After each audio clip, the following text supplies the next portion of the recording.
Olá pessoal, estamos de volta à nossa aula de número 10.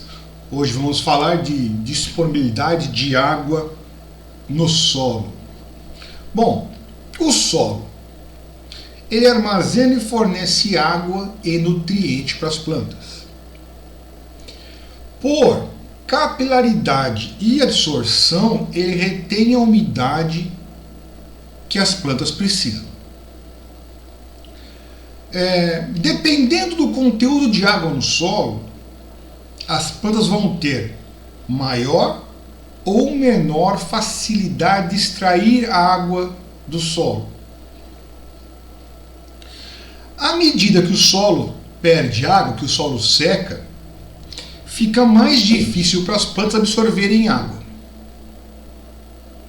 Isso se dá ao fato de que aumenta a força de retenção de água pelo solo, enquanto diminui a disponibilidade hídrica neste solo também. Por conta disso, nem toda a água que o solo consegue armazenar está ou estará disponível para as plantas. Bom, imediatamente após ocorrer uma irrigação ou uma precipitação, o volume de poros vazios no solo é quase totalmente preenchido com água. Ele se satura até uma certa profundidade que vai depender de quanto foi a lâmina aplicada ou de quanto tempo durou e qual a intensidade da precipitação.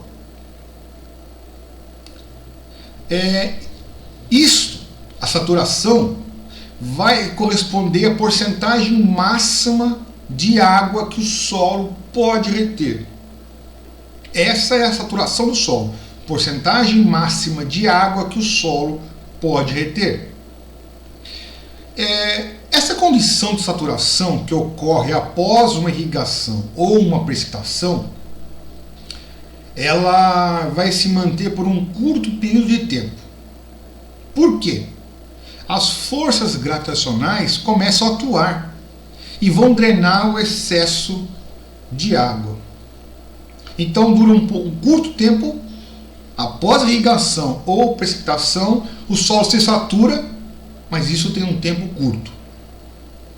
Então, a gente vai ver ali o solo saturado com excesso de água. Essa condição ela é temporária, tá? Bom, após ele se saturar, e como é uma condição temporária, inicia-se imediatamente a redistribuição de água no solo. A drenagem vai retirar o excesso de água, a água excedente.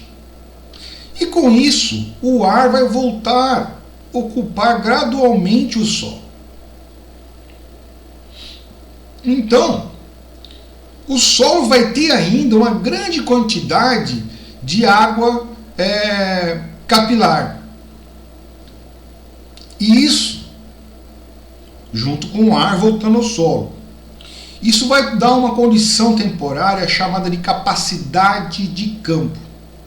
É a condição que a gente considera como ideal para a absorção de água e nutrientes para a planta.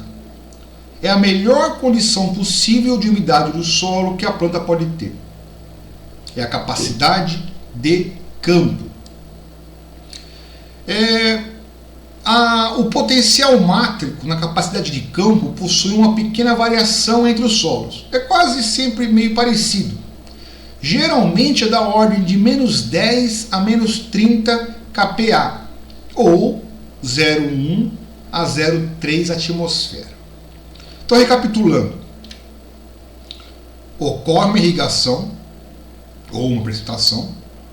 Num primeiro momento, o solo se satura até a profundidade que a lâmina foi calculada para alcançar, ou dependendo da intensidade da precipitação. Então, no primeiro momento, o solo se satura até uma certa profundidade. Condição temporária. Depois, o excesso é drenado, o ar volta ao poro e o solo retém água capilar. Essa condição é chamada de capacidade de campo e é a condição ótima para as plantas. Também é temporária, que quanto mais tempo passa, mais o solo vai perdendo água, por diversos fatores. Então, o solo em capacidade de campo, ele tem ar e água nos poros, e a água retida capilarmente. O solo vai conseguir reter a quantidade máxima de água útil para as plantas. E a capacidade de campo, como eu já falei, é considerada a capacidade ideal para o cultivo e preparo do solo. Condição ótima. Toda irrigação, o objetivo dela é elevar o solo à capacidade de campo. Mas, antes disso, ocorre a saturação. Estando o solo em capacidade de campo, a porosidade de aeração é ótima para a maioria dos micro-organismos e para o desenvolvimento das plantas. É a condição ótima.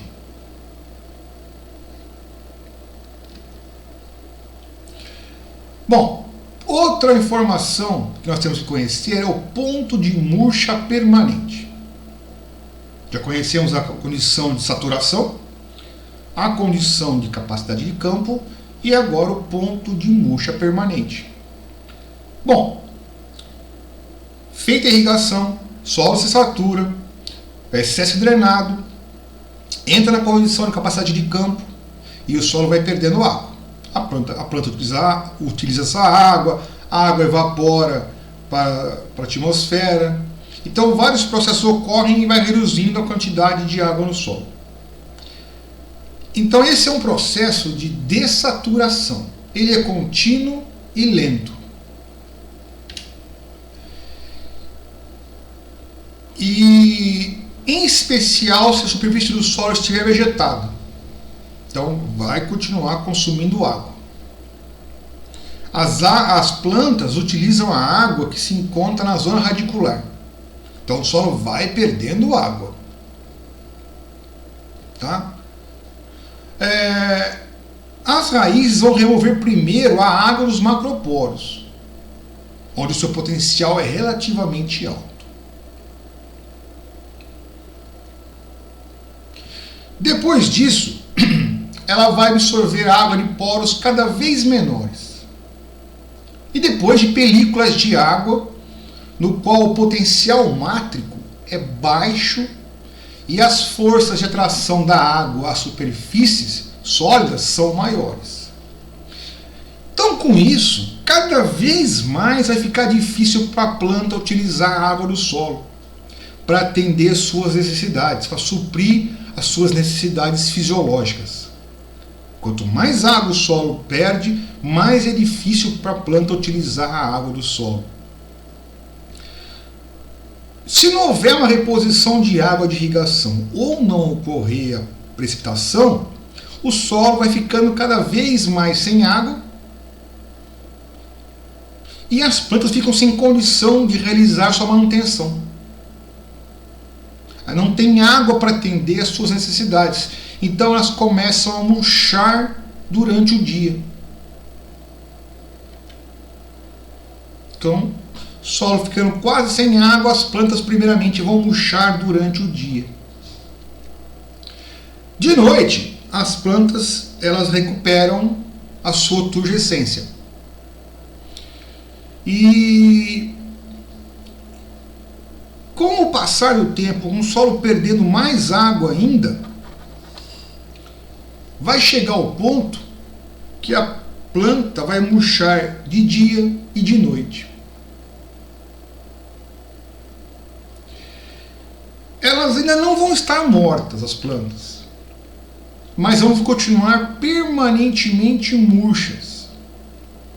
E vão sim chegar a morrer se não houver o aporte de água, se não for suprida a sua necessidade hídrica.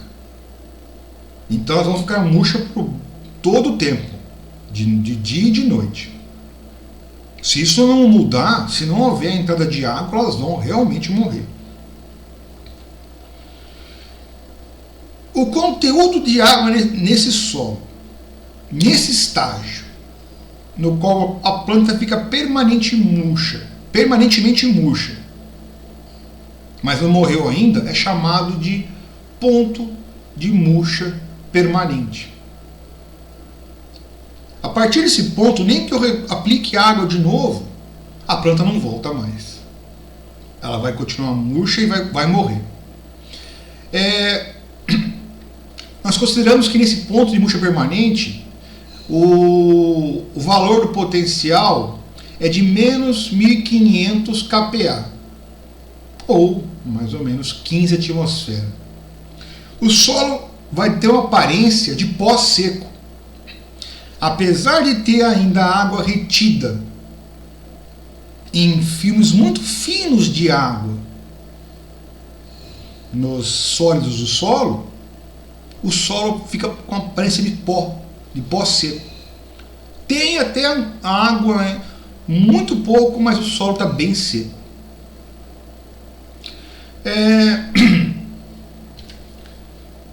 A grosso modo, de maneira grosseira, a água disponível para a planta é aquela que está considerada entre a capacidade de campo e o ponto de murcha permanente. Entre menos 10 a menos 30 kPa até menos 1500 kPa. Então essa é a água disponível, de maneira grosseira falando. A planta tem água disponível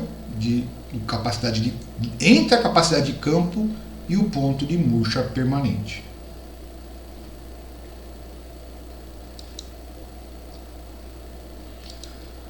Então, solo em ponto de murcha permanente, existe uma fina camada, uma fina camada de água que está fortemente absorvida nas partículas do solo, mas os poros praticamente estão ocupados por ar.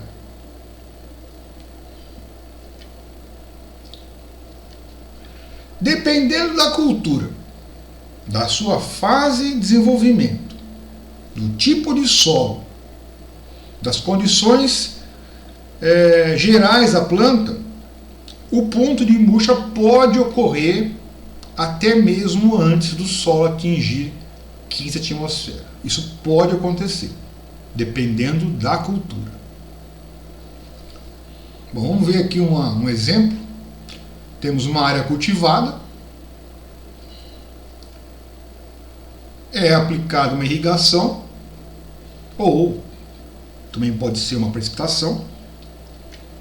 Num primeiro momento, há a saturação do solo até a profundidade que foi determinada pela lâmina, ou que dependeu da intensidade da precipitação.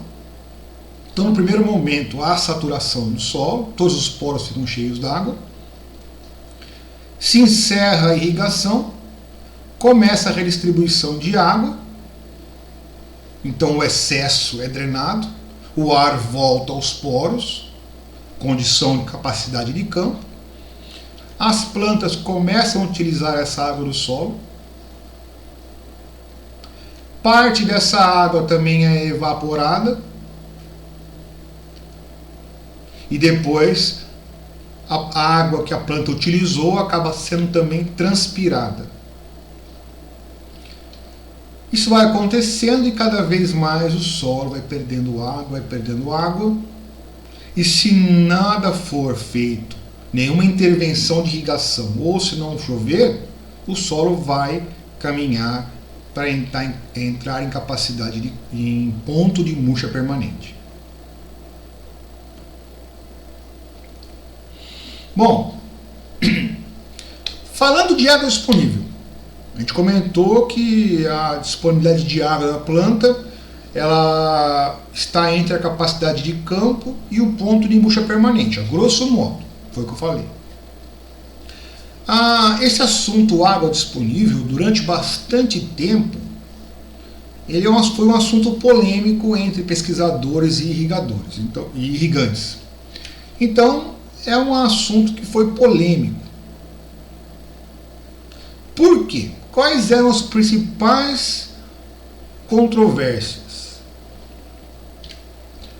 A água, se acreditava que era igualmente disponível da capacidade de campo até o ponto de murcha permanente. Então se acreditava que a água era igualmente disponível nesse intervalo. E também se acreditava que as funções biológicas das plantas só eram realmente afetadas quando se atingisse o ponto de murcha permanente.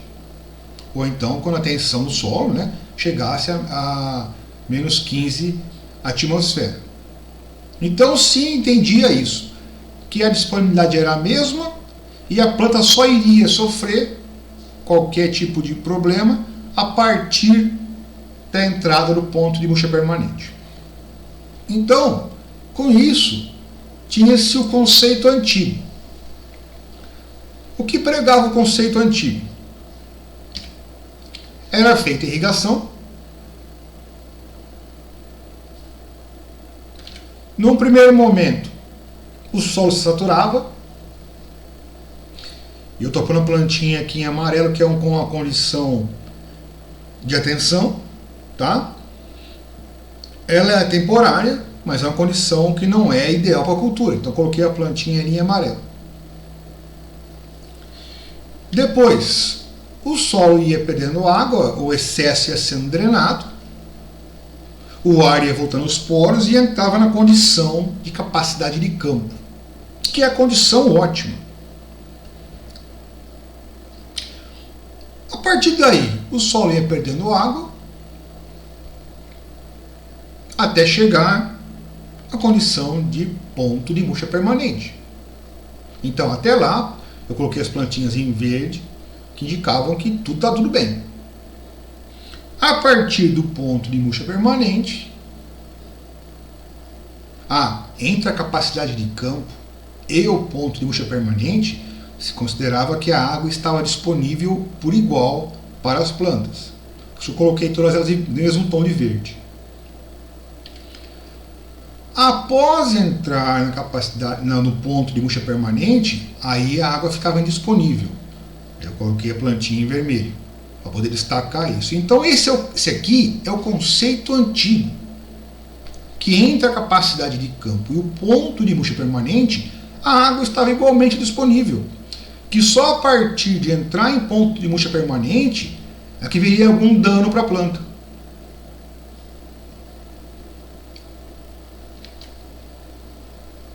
Hoje temos um conceito novo. Ele é bem semelhante, mas tem uma mudança nessa história. Então, da mesma maneira, ocorre a irrigação, o solo se satura, o excesso é drenado, o ar volta aos poros e entramos na condição de capacidade de campo. Então eu coloquei a plantinha amarela no solo saturado, que é uma condição de atenção, não é a condição ideal, mas ela é temporária. Então, coloquei em condição de amarelo ali a plantinha. Depois do solo entrar em capacidade de campo, ele começava a perder água. Ele começa a perder água. Até chegar, esse é o novo conceito agora, até chegar numa condição chamada de umidade ou tensão crítica.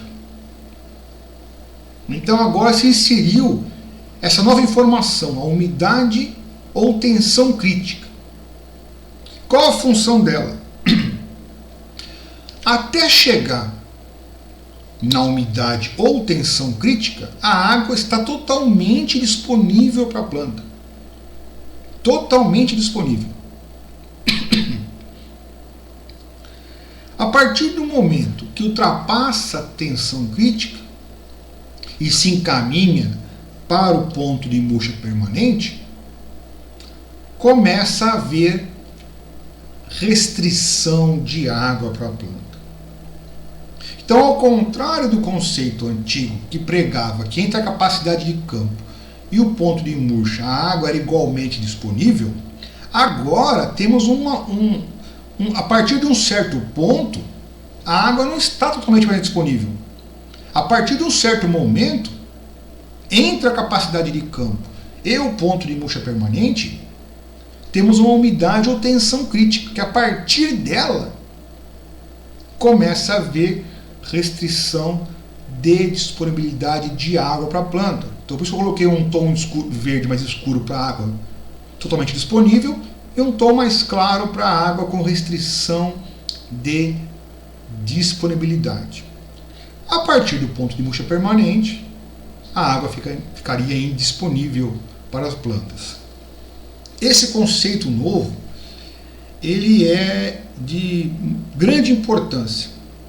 Então, o ponto de umidade ou tensão crítica indica o momento de se proceder à irrigação. Que a partir dali vai haver restrição de água para a planta. Então, a planta com restrição não vai mais produzir, não vai atingir mais o potencial que ela teria máximo de produtividade. Então, se procede a irrigação no momento que a umidade chega no ponto de umidade ou tensão crítica. Esse é o momento máximo para se proceder à irrigação. Passou dali, a planta vai sentir e não vai produzir o máximo que ela poderia. Esse é o conceito novo.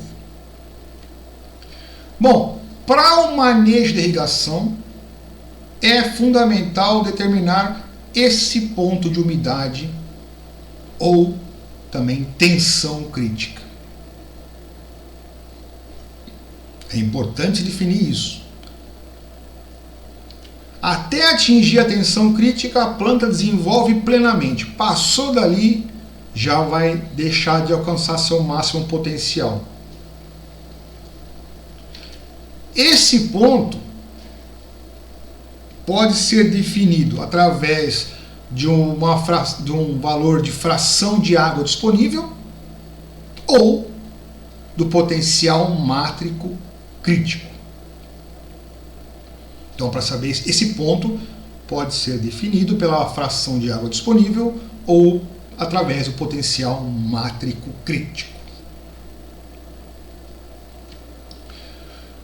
Esse conceito de fração de água disponível, ele pode ser considerado como um fator de segurança na reposição de água para as plantas. Ele limita a um certo valor, a uma certa quantidade, a água disponível no solo que as plantas podem utilizar. Então ela dá uma limitada na quantidade que a planta pode usar. Assim, mantém as condições hídricas adequadas para o pleno desenvolvimento das culturas e para que elas alcancem sua maior produtividade. Então, é um fator adimensional que ele é tabelado, você tem para cada grupo de culturas e ele limita a quantidade de água que a planta pode usar. Um valor médio comum é em torno de 0,5. Da mesma maneira que existe um determinado valor de umidade crítica, também tem um potencial mátrico crítico correspondente. Aí entra quem? O tensiômetro. Por quê? Ele tem a função de medir o potencial matricial de água no solo. Se eu saber para cada cultura qual é a tensão crítica dessa cultura, eu sei o momento correto de se irrigar. vai ser indicado no tensiômetro que chegou na tensão crítica e aí eu procedo à irrigação.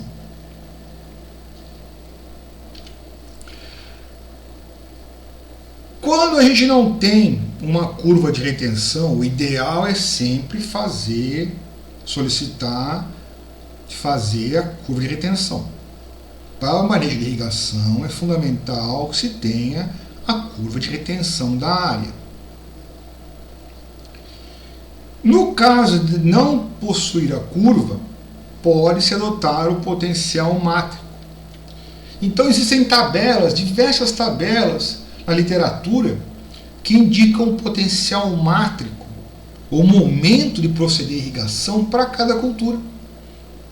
Então tem aqui alguns exemplos, por exemplo, feijão, menos 90 kPa é a hora de eu proceder à irrigação. Entendeu? Alface, de menos 40 a menos 60. Então, existem tabelas na literatura que nos ajudam a saber o potencial mátrico crítico para cada cultura, que vai indicar o momento de se proceder à irrigação.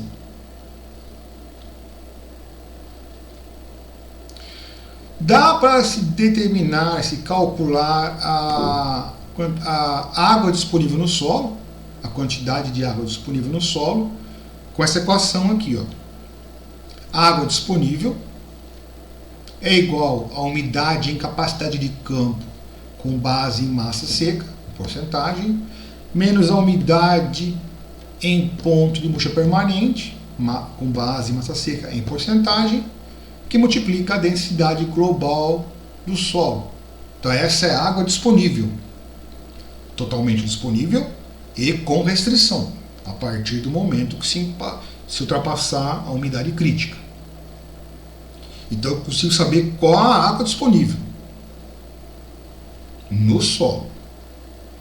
Para isso, preciso do valor de capacidade de campo e o valor de ponto de murcha permanente. Quem me dá esses valores é quem? A curva de retenção.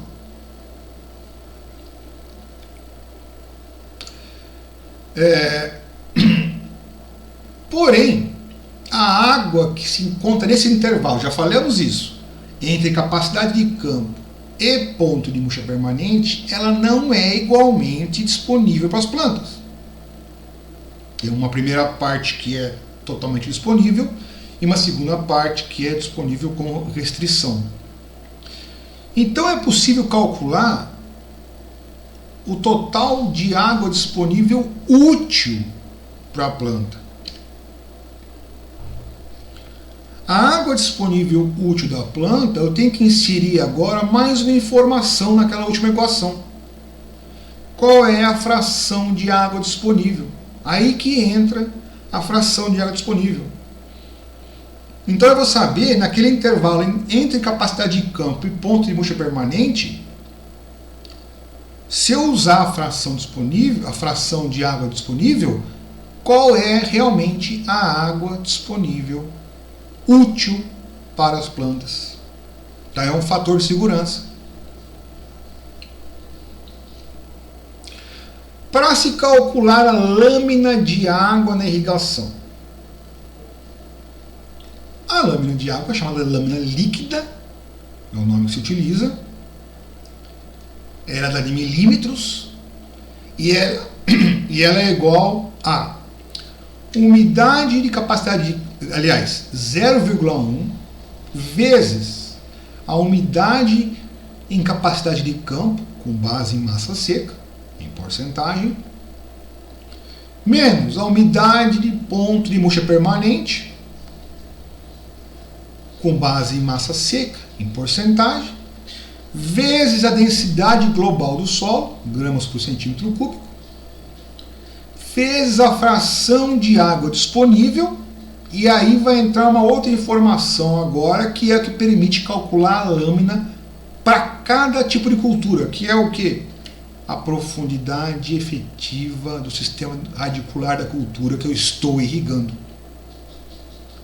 Então agora, com essa última informação, eu sei a profundidade efetiva, até onde a lâmina precisa chegar para que a planta seja entre em capacidade de campo o solo e atenda a planta plenamente. Bom, a lâmina de água ela dá em milímetros. Imagine uma área de 1 por 1 metro no solo, um quadrado de 1 por 1, sobre a superfície do solo. Se eu jogar nesse 1 por 1, se eu conseguir aplicar igualmente 1 litro de água nessa área de 1 por 1, eu vou ter aplicado 1 milímetro de água. Então, 1 milímetro de água é igual a 1 litro de água por metro quadrado. Então, a lâmina em milímetros, 1 milímetro é igual a 1 litro de água por metro quadrado.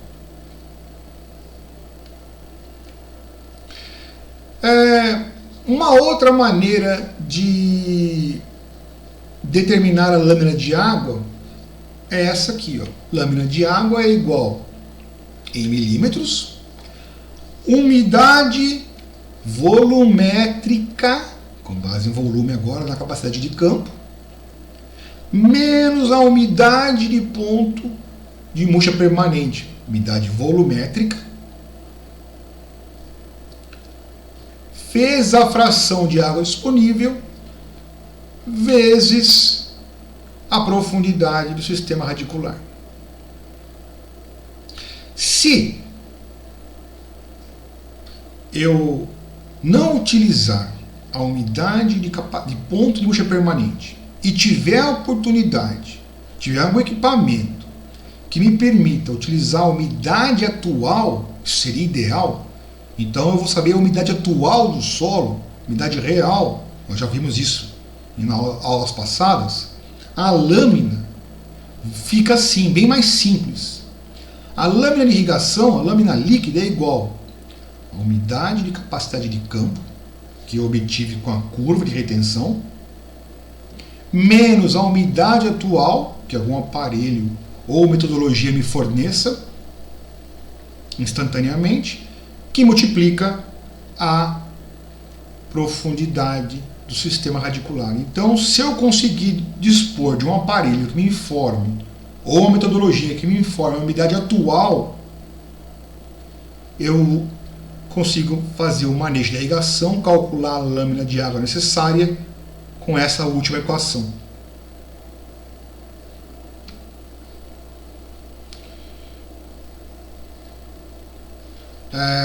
Notem que a primeira equação, como eu utilizei a umidade com base em volume, eu dispensei a densidade do solo no cálculo, porque eu já entrei com a umidade com base em volume, que é as melhores para poder manejar a irrigação.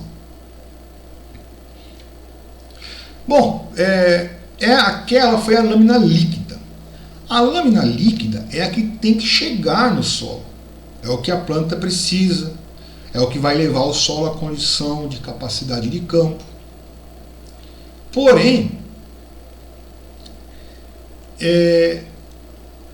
na aplicação de água via irrigação, nenhum dos métodos de irrigação consegue aplicar 100% da água. Por quê? Em cada metro de irrigação ocorrem perdas de água no processo de aplicação, que vão depender de cada método e sistema utilizado. Então, por exemplo, eu tenho um emissor. A água que sai do emissor não é a mesma quantidade que chega no solo. Nesse deslocamento do emissor até o solo ocorrem perdas. Isso a gente vai aprender depois lá em irrigação. Perdas que são que ocorrem por conta da evaporação da água, do vento. Então, cada método e sistema de irrigação tem a sua particularidade em relação à eficiência. Nenhum deles chega a uma eficiência de 100%.